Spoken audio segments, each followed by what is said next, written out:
할렐루야. 우리 따라서 합니다. 죄송합니다. 감사합니다. 제가 하겠습니다. 어떻게 하면 될까요? 싫어요, 못해요, 안 해요는 하지 않는 여러분들의 신앙이 되시길 주의 이름으로 축원합니다. 옆 사람한테 고백합니다. 주의 이름으로 사랑합니다. 감사합니다. 축복합니다. 할렐루야. 할렐루야. 오늘의 본문의 말씀은 그 겟세마네 동산에서 기도하시는 예수님의 처절한 그런 고뇌가 담겨 있는 귀한 말씀입니다. 너무 잘 알고 있는 그런 말씀이라고 생각합니다. 어떻게 보면 인간적인 고뇌일 수도 있겠고 아니면 하나님의 고뇌, 고민, 이 두 가지 갈림길에서 서 있는 상황이 아닌가 생각을 합니다. 인간적인 고뇌는 포기했으면 좋겠고 하나님의 뜻은 뭐예요? 가야 될 길이고, 그죠? 그 갈림길에서 주님이 함께 기도하러 가는 제자들과 함께 기도하는 장면이 오늘 본문에 나오고 있는 장면이 아닌가 그렇게 생각이 되어집니다. 여러분도 각자 인간적인 고민과 하나님의 고민 사이에 어떻게 하면 좋을지 고민하고 있지 않나 그런 생각을 좀 가지고 봅니다. 할렐루야. 시우가 있어요. 고민이 있어요. 며칠간 얘가 어제 오밤중에 11시에 나가가지고 자꾸 안 들어오려고 그러고 자꾸 짜장면집을 배회하면서 막 이렇게 자전거도 이렇게 두발 자전거를 이렇게 타고 쓱 한번 이렇게 공연히 이렇게 힘주고 지나가고 그래서 자꾸 그러는 거에서 왜 그러냐 이랬더니 저기 짜장면 아줌마지 짜장면집 아가씨다. 짜장면집 누나가 이렇게 들어간다고 짜장면집으로 밤 10시 11시에 그러니까 봐야 되겠다는 거에서 왜 그러냐 내일 봐도 된다 그러니까 아니라고 한번 봐야 되겠다는 거야 짜장면집 누나를. 그래서 자꾸 밖에서 이렇게 저희 집 앞에 그 옷가게 있거든요. 거기 마루 위 있어요. 거기에서 이렇게 앉아가고 이렇게 쳐다보다가 누나가 안 나오는 거예요. 짜장면집 들어가가지고 그래가지고 그러니까 시우가 뭐 아빠 왜 그러니까 시우 왔는데 왜 누나가 안 와? 그러는 거예요. 짜장면 누나가 시우가 나타나니까 와야 된다고 생각한 거예요. 나를 보러 와야 되는데 저 누나가 나를 보러 안 나오는 거예요. 그러니까 얘는 초조하고 속상한 거예요. 빨리 나를 보러 와야 되는데 저 누나는 왜 나를 보러 안 올까? 아이고 참. 그러더니 이 시우가 하는 말이 아빠 왜 내일은 꼭 짜장면 먹으러 가자. 그래서 그래 알았어 짜장면 먹으러 가자. 알았어. 꼭 짜장면 먹어야 돼. 그래 어디서? 이 집에서. 그래 이 집에서 꼭 먹자 우리. 신진당부하고 밤늦게 또 저기 놀이터가 한 바퀴 돌고 놀다가 이렇게 들어왔어요. 아침에 일어났어요. 또 가면서도 자전거 타고 가겠다고 하는 말이 짜장면집이 열렸을까? 그래서 왜? 그랬더니 누나 있지 않아? 누나. 그래서 근데 내가 볼 때는 시우야 누나가 너를 알까? 누나가 널 좋아할까? 좋아해. 그러더라고요. 그래서 아니야 누나는 모를 수도 있지 않을까? 아니야 누나는 날 알아. 그렇게 얘기를 하는 거예요. 그래서 내가 그래서 아까도 우리 사모하고 짜장면 먹고 또 아버님도 또 짜장면 드시고 자꾸 이렇게 짜장면집에 자꾸 들르는 거죠. 이렇게 들러서 있나 했더니 아까 보니까 누나가 없는 거니까 거기 주인 아저씨한테 물어본 거죠. 아까 교육 전에 짜장면집 누나 어디 있냐 했더니 7시에 바로 좀 전에 태권도하러 가가지고 7시 반에 돌아온다 했더니 시우가 태권도장을 가야겠다는 거예요. 태권도. 제가 올 초부터 태권도를 시키려고 굉장히 노력을 많이 했어요. 그래서 태권도 싫대요. 내년에 가겠다고. 2층인데 올라가려고 해도 안 올라간다고 떼쓰고 겨우 한번 올라가죠. 왜냐면 태권도 가면 또 체력도 붙지만 예의가 전 가장 좋은 게 한국의 태권도가 무술적인 개념도 있지만 예의적인 측면, 어른에 대한 예의, 어떤 그 인내심 다 그렇지는 않더라고요. 다 그렇지 않더라고요. 안에도 그런 것을 배웠으면 좋겠다라는 생각을 가지고 있는데 그래서 태권도를 꼭 가르쳤으면 좋겠다라는 생각을 가지고 있어요. 근데 안 가겠다는 애가 오늘요. 아까 태권도장을 가야겠다는 거야. 태권도장에서. 그럼 태권도 시켜줄까? 아니. 6살 때 갈 건데 태권도장을 가야겠다는 거예요. 왜 그랬더니 짜장면집 누나를 봐야 되겠다는 거야. 거기에 하는 걸 보고 싶대요. 와 5살짜리의 사랑이 얼마나 처절하고 애통한지 장난 아니에요. 그래서 그 가기 싫은 태권도장 2층을 진짜 올라갔어요, 진짜. 안 진짜 올라가갖고 이 유리문으로 쳐다봤어요. 근데 누나가 안 보이는 거야. 누나 안 보이면 어떡하니까? 왜 안 보이지? 왜 안 보이니까? 집에 갔을까? 그래서 모르겠네. 그러면 내일 올까? 그래, 내일 오자. 다행히. 내려가가지고 다시 왔다는 거 아닙니까? 우리 시우의 요새 화두는 짜장면집 누나예요. 성은 짜고요. 이름은 장면이에요. 짜장면집 누나인데 이름도 몰라요. 그냥 짜장면집 누나 6자예요. 이름과 성이에요. 너무 좋나 봐요. 갑자기 왜 좋아졌는지 모르겠지만 너무 좋나 봐요. 이 아이의 고민은 짜장면집 누나를 봤으면, 짜장면 누나를 만났으면, 대화했으면, 같이 놀았으면, 이게 이 아이의 화두고 고민입니다. 그죠? 여러분, 아주 어린 이 5살짜리 꼬마에게도 고민과 연민의 정이 있는 것 같아요. 고민과 연민의 정이 있는 것 같아요. 여러분도 더 심하시겠죠? 더 심하시겠죠? 근데 하나님의 사역하는 우리에게도 고민이 있는 것 같아요. 고민이. 근데 그 고민이 세상적인 고민일 수도 있고 영적인 고민일 수도 있을 것 같아요. 세상적인 고민은 우리를 쌀을 아니죠. 뭐죠? 뼈를 그저 녹게 하고 썩게 만드는 그런 고민이지만, 그러나 하나님을 향한 고민은 무엇이 돼요? 내 영을 살리는 것입니다. 할렐루야. 할렐루야. 이 시간 예수 그리스도께서 고민과 고뇌가 있었나 봐요. 그러니까 우리와 같은 인간적인 고민과 고뇌는 아니었던 것 같아요. 오늘 본문에 보니까. 특별히 기도의 내용을 이렇게 살짝 살펴보면 고민과 슬픔에 쌓여서 기도하신 건 맞는 것 같아요.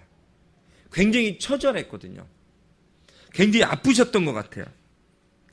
그분의 마음은 슬픔, 비통함 이런 것들로 가득 차 있었는지도 몰라요. 그러나 더 깊이 들어가 보면 그 슬픔과 고민과 아픔은 나를 위한, 예수님 자신을 위한 것이 아니고 온 인류를 위한 것이었다는 사실입니다. 할렐루야. 우리는 고민을 합니다. 고뇌를 합니다. 싸웁니다. 근데 그것은 뭐예요? 나를 위한 거예요. 나 자신을 위한 것입니다. 그러나 하나님의 고민, 이 예수 그리스도의 고뇌는 어떤 거예요? 우리를 위한, 나를 위한 것이, 우리를 위한 것이었다는 사실이에요. 자신을 위한 것이 아니었다는 사실입니다. 그렇지만 그것을 이 뭔가를 짊어지고 그것을 해야만 되는 이 사실에 대해서는 굉장히 무거운 짐이었던 것 같아요. 제일 처음에 굉장히 무거운 짐이었던 것 같아요. 여러분 각자에게도 무거운 짐과 어려운 문제들이 여러분 안에 놓여 있을 것 같아요. 어떤 문제인지 모르겠지만, 어떤 고뇌인지 모르겠지만 그 문제와 고민거리들을 여러분도, 저도 현재 가지고 있습니다. 그러나 분명한 건 우리가 뭐예요? 하나님의 은혜의 보좌 앞에 나가야 된다는 사실이에요. 우리의 고민과 연민, 고뇌 이런 것들을 세상의 것으로, 술과 아니면 잘못된 것으로 풀어서 그곳에 가서 푸는 것이 아니고 주님의 전에 와서 고민하며 기도하며 부르짖어야 될 것, 은혜의 보좌 앞에 나와야 되는 거죠. 은혜의 보좌 앞에 담대히 이거 차례 있잖아요. 은혜의 보좌 앞에 담대히 나아갈 때, 그렇게 힘을 쓸 때 우리는 어때요? 하나님이 원하시는 그곳에 다다를 수가 있는 것입니다. 할렐루야. 이 시간 여러분, 고민은 무엇입니까? 여러분의 슬픔은 무엇입니까? 무엇을 위해 여러분 이 시간도 기도하고 있으십니까?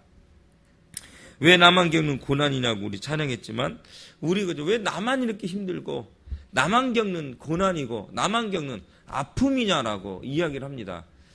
제가 이렇게 교회를 알아보면서 너무 많이 충격적이고 너무 안타까운 건 뭐냐면, 많은 교회들이 많이 어려움을 겪고 있다는 거예요. 나만 겪는 게 아니고 너도 그 이웃도 교회들이 겪고 있는 어려움들이라는 것입니다. 정말 5천만 원, 8천 아니 1억 이상의 인테리어하고 그 교회를 이렇게 했지만 나가야 되는 상황에서, 그죠? 1, 2천도 받지 못하고 나가야 된, 그냥 완전히 또 포기하고 나가야 되는 그런 상황에서 맨몸으로 나가야 될 일들도 생기기도 하고, 목회를 하고 싶은데 몸이 지탱이 되지 않으니까 시골로 그냥 낙창해서 몸 관리를 해야 되는 그런 경우들도 굉장히 많이 있고, 그러니까 부모님이 갑자기 돌아가셔서 그곳에 또 내려가야 되는 상황도 있고, 그러니까 뭐 수천만 원에 막 해놨는데, 그러니까 이게 보니까 나만 겪는 고난이 아니더라니까요. 와, 그러니까 보니까 정말 이 시간 우리가 계속 말했지만 이렇게 예배를 드릴 수 있다는 게 이게 행복한 거더라고요. 어쨌든 간에 함께 이렇게 동역할 수 있다는 게 행복한 거더라고요. 할렐루야. 전화를 하나 했었는데요. 이렇게 작년에 12월 달에 교회 자리가 났더라고요. 그래서 전화를 문자를 냈어요. 작년 12월에 했으니까 분명히 그 교회 자리가 나갔을 거 아니에요. 본래 하면 예의가 아니거든요, 그게. 근데 문자를 넣었어요. 혹시 죄송한데 예의가 아닌 줄 알지 뭐 교회 자리가 임대가 끝났습니까? 문자가 안 오고 전화가 온 거예요, 전화가. 나르릉 전화가 온 거예요, 전화가. 보니까 아직도 안 나갔다는 거예요, 아직도 안 나가요. 이제는 1년 가까이 되는데도 임대를 했는데도 안 나가는 거야. 나가야 되는데 못 나가고. 근데 그분이 하시는 말씀이 오늘 수요 예배인데 성도가 안 오니까 자기는 기도원에 가서 기도하고 온다는 거야. 여러분 광명만 가더라고요. 금요 기도회가 없어져 있습니다. 이건 오래전에 말씀드렸지만 그런 시대가 돼 있어요, 이제는. 근데 너무 감사한 건 우리가 이렇게 예배할 수 있다는 게 그게 굉장한 거더라고요. 할렐루야. 그래도 우리가 이렇게 모여서 예배하고 찬양할 수 있다는 건요, 여러분 행복한 것입니다. 여러분 나중에 알게 되실 거야, 나중에. 그러니까 부교육자라서는 알 수 없어요. 나중에 아시게 될 겁니다. 얼마나 단 한 명이라도 함께 예배할 수 있다는 분이 있다는 건 행복한 거더라고요. 할렐루야. 이 시간 여러분 고민과 슬픔에 쌓여있는 여러분 무엇을 위해 고민하며 무엇을 위해 기도하고 있습니까? 나의 살을 썩게 만드는 세상의 고민 가운데 있습니까? 내 뼈를 녹게 만드는 고민을 하고 있습니까? 아니면 하나님을 향한 고민, 주님을 향한 고민을 통해서 여러분이 영을 살리는 고민을 하고 있습니까? 할렐루야. 이 시간 은혜의 보좌 앞에 나오시기 바랍니다. 그래서 그 주님 앞에 담대히 나가서 그 주님을 찾으시기 바랍니다. 히브리서 4장 16절에 그렇게 이야기하고 있습니다. 오늘 본문은 계속해서 보니까 간절한 마음으로 반복해서 기도하시는 예수님의 모습이 납니다. 간절한 마음으로. 이르시되 아빠 아버지여 아버지께는 모든 것이 가능하오니 이 잔을 내게서 옮기시옵소서. 그러나 내 아이 원대로 마옵시고 아버지의 원대로 하옵소서. 계속 반복해서 간절하게 기도하는 모습을 우리는 볼 수가 있습니다. 땀방울이 핏방울이 되도록 기도하는 예수님의 모습을 장면을 우리는 상상할 수가 있는 것입니다. 할렐루야. 이 시간 여러분들 우리가 기도하고 저렇게 간절히 나갑니다. 오늘 본문의 장면도 예수님께서 이제는 결단해야 될 중대 결단 앞에 놓여져 있는 것입니다. 중대 결단 앞에 놓여져 있는 거예요. 우리는 하나님 앞에 서면서 우리가 기도하지 못하는 경우가 많이 있어요. 이 중대 결단을 기도하지 못하고 내 감정이나 내 생각으로 결단을 내리는 경우들이 얼마나 많이 있나 모릅니다. 왜? 내 감정은 뭐예요? 하지 말라는 거거든요. 그렇게까지 너가 희생과 헌신을 위해 헌신하며 예수님을 위해서 너의 삶을 맡기지 말라라고 이야기합니다. 내 감정은 그렇게 이야기합니다. 내 감정. 그러나 하나님은 그런 말씀하지 않으십니다. 하나님 그런 말씀 안 하십니다. 이 시간 여러분 땀방울이 핏방울이 되도록 애쓰고 간절하게 기도하는 이 놀라운 이 복음 앞에 이 시간 여러분 한 사람 한 사람이 무너졌으면 좋겠습니다. 이 앞에 우리가 무너져야 되는데 우리는 다른 것에 무너져요. 그죠? 다른 장면에, 다른 영화, 다른 TV 매체, 다른 것에 감동을 받고 거기에 푹 빠져 살아가고 있는 우리의 모습들을 발견하게 됩니다. 그것이 우리의 생명을 유지시키는 것은 아닌데 다른 것, 엉뚱한 것에 우리는 지배를 받고 엉뚱한 것에 우리는 살아가고 있는 모습을 발견하게 된다는 사실입니다. 이 시간 여러분들 우리가 간절한 마음으로 기도하시는데요. 반복적으로 기도하시기 바랍니다. 자, 기도는 어떻게 된다고요? 응답될 때까지 한다라고 해요. 응답될 때까지. 너무 힘든 거죠. 응답될 때까지 기도한다라고 이야기합니다. 중대한 결단을 앞에 놓고 이 시간 여러분 중대한 결단을 앞에 놓고 여러분이 뜨겁게 간절히 목 놓아 기도할 수 있는 여러분들이 되시길 주의 이름으로 축원합니다. 할렐루야.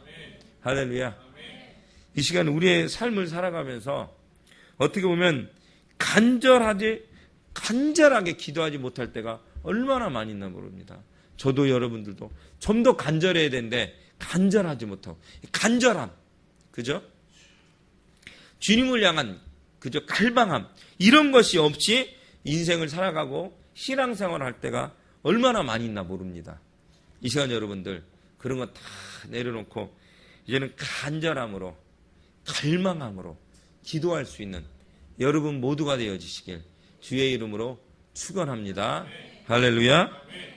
그러면서 이제는 드디어 아주 중요한 결단의 기도를 예수님께서는 하시는 모습을 볼 수가 있습니다. 중요한 결단의 모습. 오늘 성경에 보니까 아버지의 뜻이 이루어지기를 기도하는 것입니다. 아버지. 다시 말씀을 해요. 주님의 뜻대로 하라는 기도라는 거예요. 주님의 뜻대로. 내 뜻대로, 내 생각대로 하라는 것이 아니고 주님의 뜻대로. 할렐루야. 우리 다시 한번 36절 한번 합독하면 시작. 이르시되 아빠 아버지여 아버지께서는 모든 것이 가능하오니 이 잔을 내게서 옮기시옵소서. 그러나 나의 원대로 마옵시고 아버지의 원대로 하옵소서 하시고. 아멘. 아버지의 원대로 하옵소서. 이게 가장 훌륭한 기도인 것 같아요. 아까도 계속 우리가 고백을 시키잖아요, 여러분. 그죠? 고백을 시켜요. 그죠? 이미 결정했어요가 아니고 어떻게 하면 될까요? 그죠? 내 결정이 아니고 하나님의 결정으로 우리의 결정권을 다 맡겨 드리는 것입니다. 내 결정이 아니고 하나님의 결정권으로 다 맡겨 드리는 기도인 것이죠. 이 시간 여러분 또한 그렇게 기도할 수 있는 멋진 여러분 모두가 되어주시길 주의 이름으로 축원합니다. 훌륭한 기도는 아버지의 뜻이 이루어지어 달라고 기도하는 것입니다. 훌륭한 기도는 아버지의 뜻이 아버지의 뜻이 제한이 없이 아버지 원하시는 대로 그 뜻이 이루어질 때까지. 할렐루야. 그러니까 그 뜻을 알고 계속해서 기도하는 사람, 이 사람이 진정한 복된 사람이 아닌가 생각이 되어집니다. 내 뜻을 이루어달라고, 내 뜻 가운데 거하게 해달라고, 내 뜻이 중요하다라고 이야기하는 건 복된 기도가 아닙니다. 그러나 아버지의 뜻대로, 아버지의 원대로, 아버지의 방법대로, 아버지의 방향대로 기도하고 나아가는 사람, 이것이 진정한 복 있는 사람이 아닌가 그렇게 생각이 되어집니다. 이 시간 여러분도 아버지의 뜻을 위해서, 아버지의 방향을 위해서 아버지께서 원하시는 것이 무엇인지 간절히 기도하며 나갈 수 있는 여러분 모두가 되어지시길 주님의 이름으로 축원합니다. 할렐루야. 주님은 그런 사람을 사용하여 주시고, 할렐루야, 그런 사람을 인도해 주시길 원하십니다. 아버지의 뜻, 주님의 뜻, 주께서 무엇을 원하시는지 그것을 갈망하며 나가는 사람, 그런 사람을 주님은 원하시고 사용하시길 원하신다는 것입니다. 우리가 그래서 수없이 이야기하고 있지 않습니까? 누구를? 다윗 왕을 수없이 우리는 이야기합니다. 이유는 간단합니다. 그는 죄인이고 살인자고 그저 간음자인데 왜 그가 위대한 인물이냐면 하나님의 뜻을 알았기 때문이라는 것입니다. 그래서 그는 우리를 이렇게 얘기합니다. 하나님 마음에 합한 자라고 이야기합니다. 여러분, 그 마음을 알아준다는 것이요, 얼마나 대단한 건지 몰라요. 얼마나 감격스러운 건지 몰라요. 여러분, 상담에서 중요한 게 뭐예요? 지지와 격려 아닙니까? 그래요. 그렇죠. 그래요. 뭐예요? 내 말을 알아주는 거죠. 내 마음을 알아주는 거죠. 근데 하나님께 하나님의 마음을 알고 그 마음대로 하려고 마음을 내로 섬기려고 하는 그런 사람, 하나님이 그런 사람을 너무 좋아하는 것이죠. 할렐루야. 이 시간도 마찬가지인 것 같아요. 하나님의 뜻, 하나님의 마음을 알아서 그 뜻대로 살려고 노력하는 여러분 모두가 되어졌으면 좋겠습니다. 하나님 마음에 합한 자, 하나님의 뜻을 아는 자, 하나님 원하시는 방향대로 가려고 하는 자, 그런 자를 하나님은 사용하지 않으실까, 그런 생각을 가져봅니다. 이 시간 여러분 모두 하나님 뜻 가운데 거하셨으면 좋겠고요, 하나님 말씀 가운데 거하는 멋진 여러분 모두가 되어주시길 주의 이름으로 축원합니다. 함께 기도하며 나갔으면 좋겠습니다.